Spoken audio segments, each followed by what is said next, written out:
Who am I? Richard Kazimer, media veteran. Why I got in radio is because I'm good with a knife. Contributor in Perth, Australia. Our friend Richard Kazimer in the United States. How are you guys enjoying the 19th century? Is that working out for you? How can you say, I'm not making fun of you as a race, I'm making fun of you as black performers? I think as a country, Americans are as patriotic as the most rabid UK football hooligan. Who am I? Richard S. Kazimer.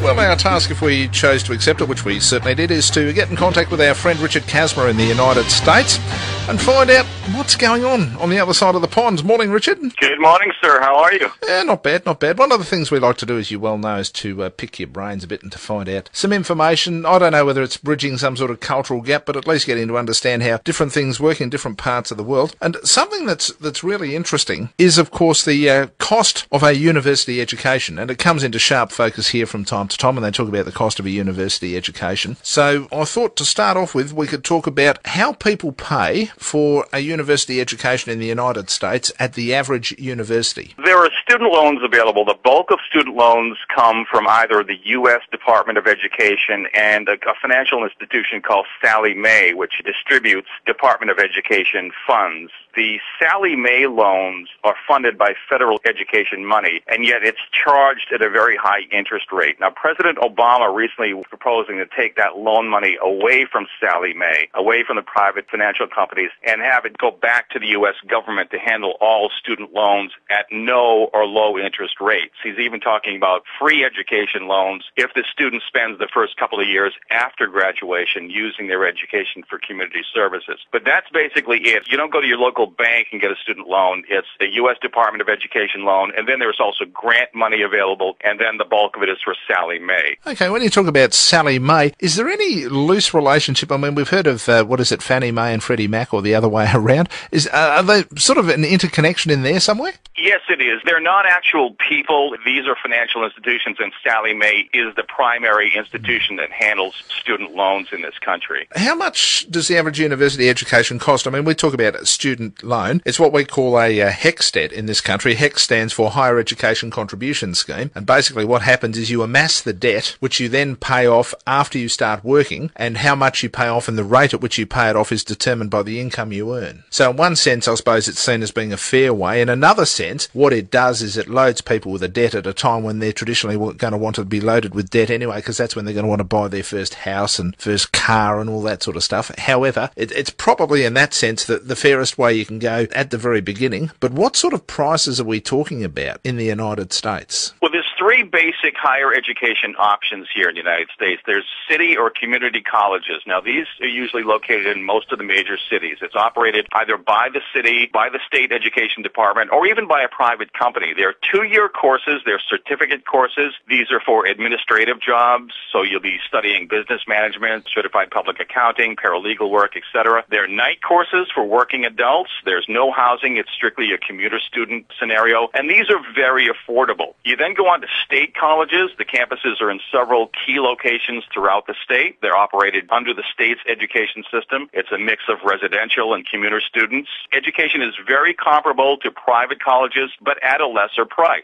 And then we go into the private colleges, which is as varied as whatever education specialty and whatever lifestyle a student desires and, more importantly, can afford. Being a person who aims high, how much is an Ivy League education going to set me back? The average private four-year college is about $26,000 a year. That does not include housing, meal, books, you name it. What that pays for is for you to show up on campus and take your basic courses, and then every additional course you put onto that, you have to pay extra. You then have to pay for all of your books, which averages $75 to $100 per book new. You can get those less. Housing is going to cost you anywhere from $4,000 to $8,000 a year. Food plans will then cost you maybe another $3,000 to $4,000 to $5,000. So it really adds up. So what you're telling me is if you're going to do a degree that's going to point you towards a professional career, you're probably, by the time you finish your degree, you're probably going to have racked up a debt somewhere around about 250 grand?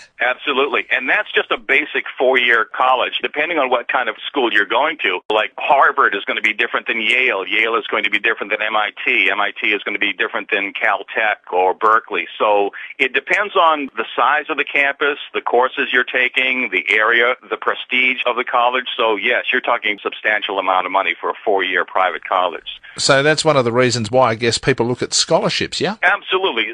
Scholarships, grants, anything that will defray the cost, at least in getting into the college. Like what we talked about before about grants, you don't pay those back. You get a grant, and a grant may be something that would cover just the cost of your books. But when we're talking hundreds of dollars, up to $1,000 for books, a $1,200 grant certainly means that's something you don't have to worry about for that first year. It really does run into it. But on the other hand, the college education here in the United States is a very good deal. The payment plans, what you're getting, the more bang for your buck, are very affordable choices for most families. And there are a lot of options, too. You can go to a four-year college and maybe go for 1 year there and then transfer to another college, get a good quality education, but not at the bust-out retail price. It seems to me to be very odd because in some instances, one of the arguments that's always been put forward is that people, unless their parents are rich or unless they get a scholarship, can't afford to go to university. Does that hold true, or is it a case that even though people do rack up a fair amount of debt, they are able to pay it back with a quality degree if they get one? Getting a degree is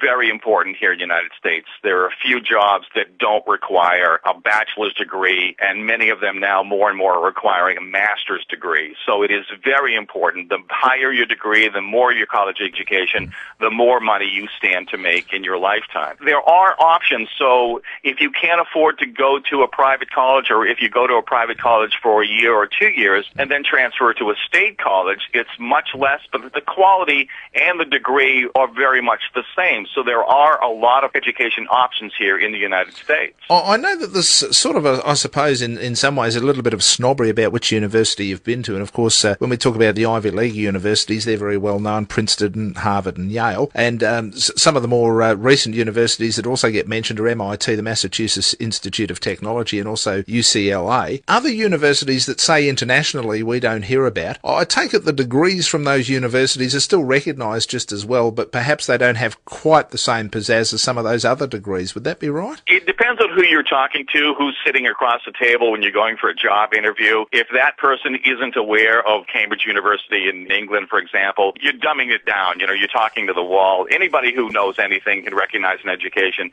is going to recognize your degree. I've had occasion to run into a lot of people who have gone to McGill University in Montreal, which is one of the most prestigious universities in North America. So if you're talking to somebody who doesn't understand how important or how prestigious a Canadian degree is, for example, as opposed to going to Harvard, then you might not want to work there.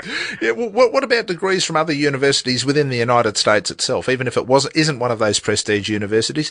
Does that tend to leave people behind the eight ball? Are they real? I mean, often in the movies, and this is one of the ways, I suppose, that sometimes we in the Antipodes can get a little bit of a different impression of how things are. We get the impression that unless you have something like an Ivy League education, you're sort of looked down on a bit. Now, that's probably not how it is, and that's what I want you to clarify for us. Not necessarily so. What I'm finding is that you get into politics, too, because President Obama, for example, is Harvard educated, and yet the right seems to look down on him and anyone with education because they call him an elitist or a professorial and not gut reaction person. So depending on what side of the political fence you're on, and even the economic fence, education is somewhat looked down upon, as opposed to someone who's a blue-collar knuckle-buster. It depends on which way the political wind is blowing, but you cannot deny that you're going to be better off with a higher education. There are some scenarios where maybe not so much as in years past, but there seems to be a little cliquish network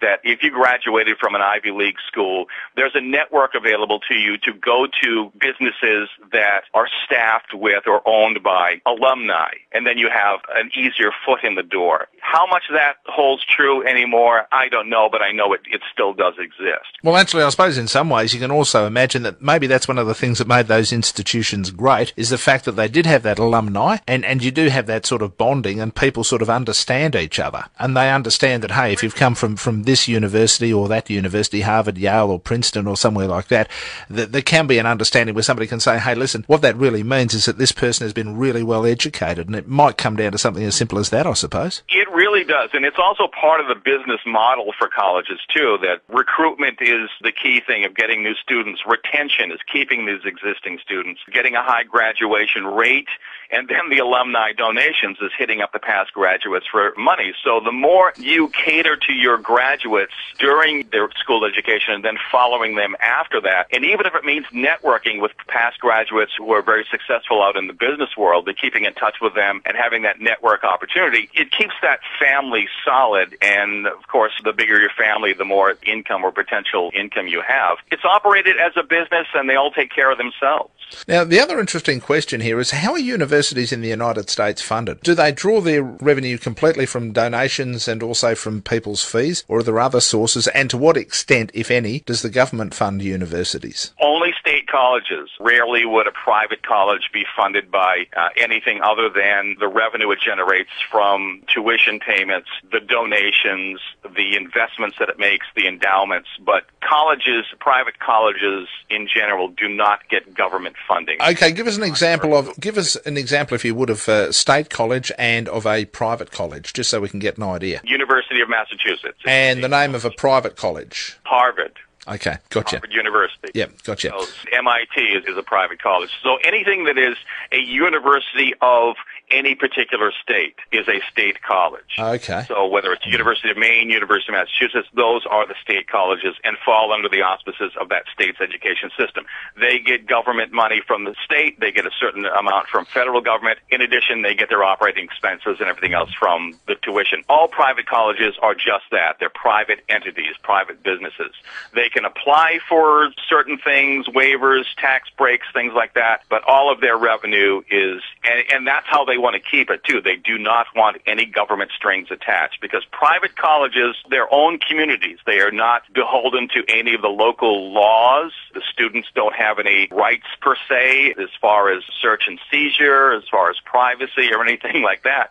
They come in and they sign off that once you go to this school, you follow their rules, and that's the way it is. And that's what is very attractive to a lot of these private colleges, is that they can go in and do pretty much whatever they want. And the school doesn't really care. The school, doesn't want anybody going in there and dealing drugs or doing nefarious things. But they want to make it as comfortable and as conducive to somebody going in and being as independent as possible within that realm of that education system. Now, something else that often comes into sharp focus is the attrition rate, the number of people who drop out without ever completing a degree. Have you got any idea what the attrition rates are at colleges in the United States? I would think that it's higher on the graduation rate. Those kind of figures the schools don't want to give out, particularly the college schools. We would never know how many kids went to Harvard or Yale at any given time and didn't complete their 4-year courses. But we do know how many students graduate. They love to brag about that. We're seeing probably a higher rate of graduation than we have in the past. They try to make it not as hard, as stringent, which seems to breed some sort of controversy. Grading kids on the curve, professors that have put in a lot of tenure, maybe a little discouraged that letting kids slide, particularly if somebody is a star athlete,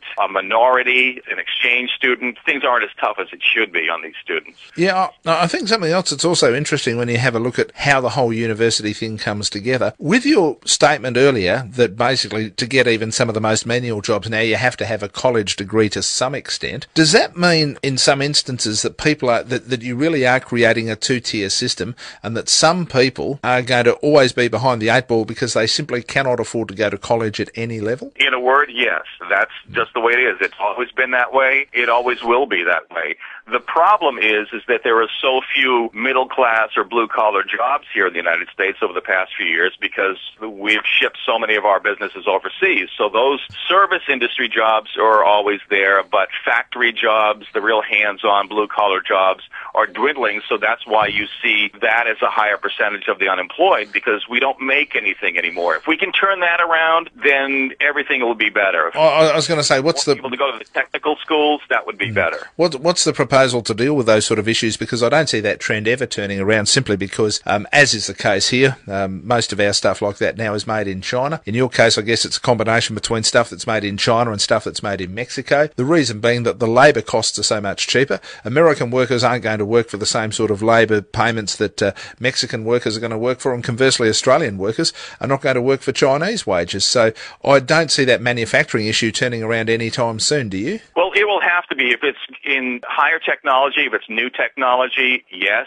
it has to. We're talking about green jobs, alternative energy jobs. It's endless. Even repairing the infrastructure. If we can just get back on track and start focusing on the needs of this country and putting every available man and woman out there who wants a job and can do the job, put them to work, then you're going to see this thing turn around. It's going to take a concerted effort. How is that going to happen when the key driver for businesses to go offshore, and I know that the circumstances there will be exactly the same as they are here, the reasons will be exactly the same as they were here, and that is that goods produced in these third world and developing countries are far cheaper than goods produced in first world countries, and the great driver of the consumer is price. What you do is you make it very difficult for the business owner to send the jobs overseas. If they send a job overseas and then the returns from China, for example, or Indonesia or Mexico, you tax the hell out of them. Now you're talking about protectionism, and I can assure you, my friend, that will never rear its head again. That I can assure you. I mean, of all the things you want to talk about, you can guarantee that is never going to rear its head again, because apart from anything else, economic history has shown that to be a disaster. So on that basis, it presents us with a whole new set of challenges, especially where education is concerned, because one of the big issues here, I don't know if it's been an issue there, but it certainly has been an issue here, is the argument that the education system, certainly at primary and secondary level, has been dumbed down, and so therefore people are not reaching a level that they once used to go into university, and for some universities that's becoming a problem. I'm kind of thinking that in the United States that might even become more of a problem. You're absolutely correct, and I can attest to that firsthand. My wife, having been in the education system here in Massachusetts and in Maine for many years, sees that year after year. She sees students come in, particularly freshmen, that absolutely cannot fill out a form, that don't have the basic skills, that these kids have been fast-tracked through high school to get them out for a myriad of reasons. Overcrowding in schools, the classroom time has been cut down, so there's no more one-on-one assistance in these schools. So kids are coming into colleges unprepared, and the colleges don't want to lose them, so they fast-track them as well. We're at a point where we have been, for a generation or so, producing unqualified students into the workplace,